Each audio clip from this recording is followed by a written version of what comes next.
قرآن مجید کی سب سے چھوٹی سورت، لیکن اس کے پیچھے ایک ایسی گہری اور طاقتور کہانی ہے جو اکثر لوگ نہیں جانتے، ایک ایسی کہانی جو سیدھا دل پر اثر کرتی ہے۔ ہم میں سے اکثر لوگ اسے نماز میں پڑھتے ہیں، ہے نا؟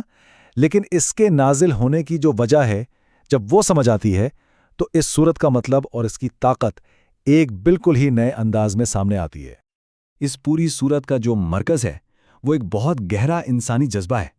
یہ کہانی ہے ایک شدید تکلیف کی، اور پھر اس تکلیف پر اللہ کی طرف سے ملنے والی آسمانی تسلی کی۔ تو آئیے ذرا اس منظر کو اپنے ذہن میں لانے کی کوشش کرتے ہیں۔ جگہ ہے مکہ کی، اور یہ وہ وقت ہے جب نبی اکرم صلی اللہ علیہ وسلم ایک بہت بڑے ذاتی صدمے سے گزر رہے تھے۔ سوچئے ذرا، ایک باپ کے لیے اس سے بڑا غم اور کیا ہو سکتا ہے کہ اس کا چھوٹا سا بیٹا اس کی آنکھوں کے سامنے دنیا سے چلا جائے۔ یہ ایک ایسا درد تھا جس نے آپ صلی اللہ علیہ وسلم کو بہت گہرے صدمے میں ڈال دیا تھا۔ اور اس غم کو، اس تکلیف کو بڑھانے کے لیے جو شخص موجود تھا وہ کوئی غیر نہیں بلکہ آپ کا اپنا چچا ابو لہب تھا، اور اس کا جو رد عمل تھا وہ انتہائی حیران کن اور ظالمانہ تھا۔ ابو لہب نے اس المناک موت پر جشن منانا شروع کر دیا۔ وہ مکہ کی گلیوں میں بھاگا بھاگا پھر رہا تھا اور چیخ رہا تھا تاکہ سب کو یہ تکلیف دہ پیغام سنا سکے اور آپ کے زخموں پر نمک چھڑک سکے۔ یہ صرف الفاظ نہیں تھے، یہ زہر میں بجھے ہوئے تیر تھے جن کا مقصد صرف اور صرف ایک تھا، نبی اکرم صلی اللہ علیہ وسلم کو شدید ترین جذباتی اذیت پہنچانا۔ لیکن دیکھیں، جہاں انسانی ظلم اپنی انتہا پر پہنچا، ٹھیک وہیں سے اللہ کی رحمت کا نزول شروع ہوا۔ یہاں سے کہانی کا رخ بالکل بدل جاتا ہے۔ ذرا اس فرق کو دیکھیے، ایک طرف ایک انسان کا ظالمانہ طعنہ تھا اور دوسری طرف اللہ کا طاقتور اور تسلی بھرا وعدہ تھا کہ اصل میں بے نام و نشان کون ہوگا۔ یہ سورت کوئی عام وحی نہیں تھی، بلکہ اس خاص غم اور تکلیف کے جواب میں اللہ کی طرف سے براہ راست ایک تسلی، ایک انعام اور ایک بہت بڑی خوشخبری تھی۔ تو آئیے اب اس سورت کے الفاظ میں جو گہرے معنی چھپے ہیں ان کو سمجھنے کی کوشش کرتے ہیں۔ دیکھتے ہیں کہ اللہ نے اپنے نبی کو آخر کیا تحفہ عطا فرمایا تھا۔ پہلی آیت کا آغاز ہوتا ہے اِنَّا سے۔ عربی زبان میں یہ لفظ شدید تاکید کے لیے استعمال ہوتا ہے، یعنی اللہ تعالیٰ پورے زور کے ساتھ یہ اعلان فرما رہے ہیں کہ ہم نے تمہیں کوثر عطا کر دیا ہے۔ یہ کوئی مستقبل کا وعدہ نہیں، یہ ایک حقیقت ہے۔ تو یہ الکوثر ہے کیا؟ اس کا مطلب ہے خیر کثیر، یعنی اتنی زیادہ بھلائی، اتنی زیادہ نعمتیں جو کبھی ختم ہی نہ ہو، جن کا شمار کرنا بھی ممکن نہ ہو۔ یہ ایک بہت ہی جامع اور وسیع لفظ ہے۔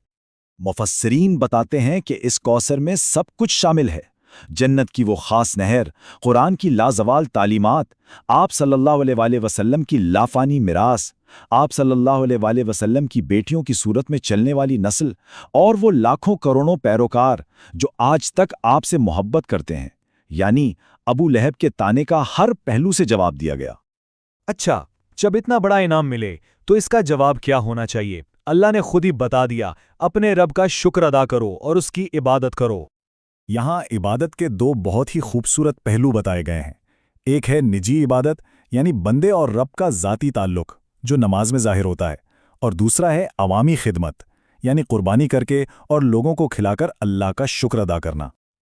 اور پھر آتی ہے آخری آیت جس میں اللہ تعالیٰ اس طعنے کو اسی شخص کی طرف واپس پلٹا دیتے ہیں جس نے یہ دیا تھا۔ یہ ایک حتمی، ایک فیصلہ کن اعلان ہے۔ یہاں لفظ شان استعمال ہوا ہے۔ یہ صرف دشمن کو نہیں کہتے بلکہ اس شخص کو کہتے ہیں جس کی نفرت اتنی شدید ہو کہ وہ بنیادی انسانی ہمدردی بھی کھو دے، جیسا کہ ابو لہب نے ایک بچے کی موت پر خوشی منا کر کیا۔ تو یہ صرف ایک تاریخی واقعہ نہیں ہے، بلکہ قرآن ہمیں یہ سکھاتا ہے کہ اس قسم کی اندھی نفرت اور دشمنی بالآخر اسی شخص کو تباہ کر دیتی ہے جو اسے اپنے دل میں رکھتا ہے۔ اور تاریخ گواہ ہے کہ بالکل ایسا ہی ہوا۔ آج دنیا میں نبی اکرم صلی اللہ علیہ وسلم کا نام کس عزت سے لیا جاتا ہے، اور ان کے کروڑوں پیروکار ہیں، جبکہ ابو لہب کا نام صرف ایک عبرت کی نشانی بن کر رہ گیا ہے۔ یہ کہانی صرف تاریخ کا حصہ نہیں ہے، بلکہ اس میں ہم سب کے لیے ایک گہرا اور ہمیشہ زندہ رہنے والا سبق موجود ہے۔ اب سوال یہ پیدا ہوتا ہے کہ اللہ نے ہمیں کیا کوثر عطا کیا ہے؟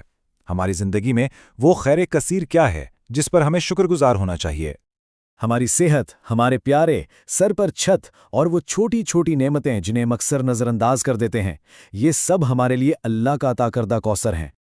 تو آئیے ایک لمحے کے لیے سوچیں، ہماری زندگی میں وہ کون سی بے شمار بھلائیاں ہیں جن پر ہمیں نماز اور شکر گزاری کے ذریعے اپنے رب کا شکریہ ادا کرنا چاہیے؟ ہمارا کوثر کیا ہے؟